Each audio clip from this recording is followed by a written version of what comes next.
బూతులు మాట్లాడే రాజకీయ నాయకులకు పోలింగ్ బూత్లోనే బుద్ధి చెప్పాలని మాజీ ఉపరాష్ట్రపతి వెంకయ్యనాయుడు పిలుపునిచ్చారు. ఎస్ఎఫ్ఎస్ స్కూల్ గోల్డెన్ జూబ్లీ వేడుకల ముగింపు కార్యక్రమంలో సోమవారం నాడు ఆయన ముఖ్య అతిథిగా విశాఖ నగరంలో పాల్గొన్నారు. అసెంబ్లీ, పార్లమెంట్లో కొంతమంది అసహ్య పనులు చేస్తున్నారని వెంకయ్యనాయుడు పేర్కొన్నారు. వాటిని చూడకుండా ప్రశాంతంగా ఉండాలని చెప్పారు.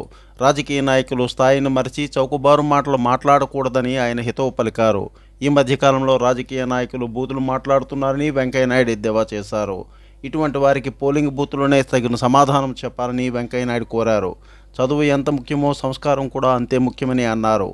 మాతృభాషను ఎవరూ మర్చిపోకూడదని, మాతృభాష కళ్ళు లాంటిదని, పరాయి భాష కళ్ళద్దాల వంటిదని వెంకయ్యనాయుడు చెప్పారు. విలువలతో కూడిన విద్య ఉంటే విలువలతో కూడిన పౌరుడిగా తయారవుతారని, నేడు విలువలతో కూడిన విద్య తగ్గుతోందని ఆయన ఆవేదన వ్యక్తం చేశారు. విలువలతో కూడిన విద్యను అందించడానికి అందరూ కృషి చేయాలని వెంకయ్యనాయుడు ఈ సందర్భంగా కోరారు. భగవంతుడు ఏమి కావాలని అడిగితే మళ్ళీ విద్యార్థి దశకు తీసుకువెళ్లాలని కోరుకుంటానని వెంకయ్యనాయుడు ఈ సందర్భంగా పేర్కొన్నారు. దేశ వారసత్వాన్ని కాపాడుకోవాలని గూగుల్ గురువుని మించింది కాదని ఆయన పేర్కొన్నారు. ధనుంజయ్ కుమార్, స్ఫూర్తి news, Visakha city.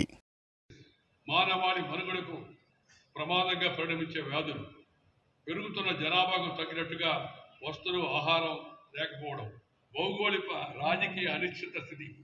America is supposed to be a great country. Now see what is happening. See the language used by the presidential candidate in the American election. I was really feeling sad to hear such words from politicians of the so-called great developed country. ఎప్పుడు కూడా రాజకీయ నాయకులు తమ స్థాయి మరచి ప్రవర్తించకూడదు. తాము వాడే భాష, దాంట్లో మంచితనం ఉండాలి, అది ఒక రకమైన గౌరవభావం కలిగించాలి, చౌకబారు మాటలు మాట్లాడకూడదు. ఈ మధ్య మనం వింటున్నాం కదా, మన దగ్గర కూడా, మన దేశంలో, మన రాష్ట్రంలో అక్కడక్కడ కొందరు అసెంబ్లీలో రాజకీయ మీటింగ్లో మాట్లాడే భాష బూతు మాటలు మాడుతున్నారు. ఈ బూతు మాటలు మాడే వాళ్ళని మనం సరిగ్గా గుణపాఠం చెప్పాలి.